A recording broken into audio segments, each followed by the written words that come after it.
राधे राधे आप सभी को। कार्तिक शुक्ल पक्ष की नवमी को आंवला नवमी का व्रत किया जाता है। इसको करने से व्रत, पूजन, तर्पण आदि का फल अच्छे हो जाता है, इसलिए इसे अक्षय नवमी भी कहते हैं। इसे कूष्मांड नवमी भी कहते हैं।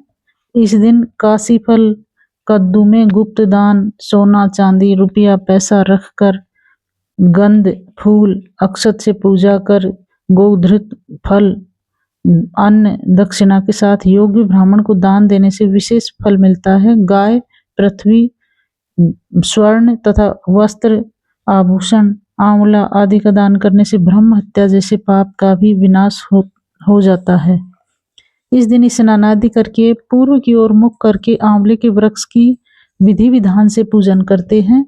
फिर वृक्ष की जड़ में दूध की धारा देकर आंवले के वृक्ष के चारों ओर सूत लपेट कर कपूर या घी की बत्ती से आरती करके 108 परिक्रमाएं लगाते हैं।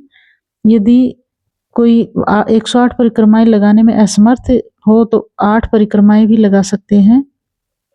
पूजन सामग्री में जल, रोली, चावल, गुड़ बतासे, दीपक, आंवला होने चाहिए। ब्राह्मण ब्राह्मणी को भोजन कराकर दक्षिणा दे, फिर स्वयं भोजन करें।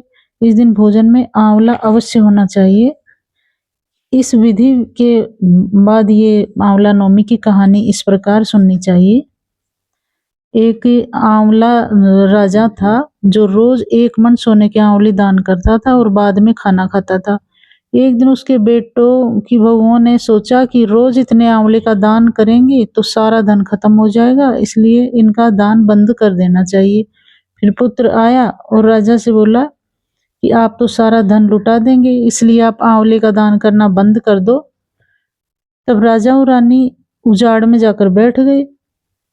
चूंकि वह आंवलों का दान नहीं कर सके, इसलिए उन्होंने भी खाना नहीं खाया, भोजन नहीं किया। तब भगवान ने सोचा कि अगर हमने इनका मान नहीं रखा तो दुनिया में हमें कोई नहीं मानेगा। तब भगवान ने सपने में कहा कि तुम उठो, तुम्हारे पहले जैसी रसोई हो गई है और आंवले का वृक्ष लगा हुआ है, तुम दान करो और भोजन ग्रहण करो। तब राजा रानी ने उठकर देखा तो पहले जैसा राजपाट हो गए और सोने के आंवले वृक्ष पर लगे हुए हैं। तब राजा रानी 1.25 मन आंवले का दान करने लगे। वहां पर बेटे बहू के घर अन्नदाता का बैर पड़ गया, भोजन नहीं बनता था, सब धन धान्य सब खत्म हो गया और घर में अकाल पड़ गया। आसपास के लोगों ने कहा कि जंगल में एक आंवलिया राजा है, तुम वहां चले जाओ, तुम्हारा दुख दूर हो जाएगा।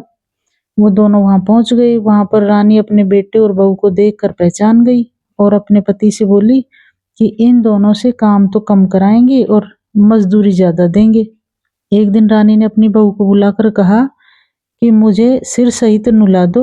बहू सिर धोने लगी तो बहू की आंख से आंसू निकलकर रानी की पीठ पर पड़ गया। तब रानी बोली कि मेरी पीठ पर आंसू गिरे हैं, तो मुझे कारण बताओ। तो बहू बोली कि मेरी भी सासू की पीठ पर ऐसा ही मस्त था, वह 1 मन आंवले का दान करते थे तो हमने उन्हें करने नहीं दिया। तब सासू बोली कि हम ही तुम्हारे सास ससुर हैं, तुमने हमें निकाल दिया था परंतु भगवान ने हमारा सत रख लिया। ये भगवान जैसा राजा रानी का सत रखा वैसा ही सबका रखना। कहता सुनता हूँ खार बरता अपने सारे परिवार का रखना। जय हो आंवला नवमी। इस प्रकार इसके बाद बिंदाई जी की कहानी सुने।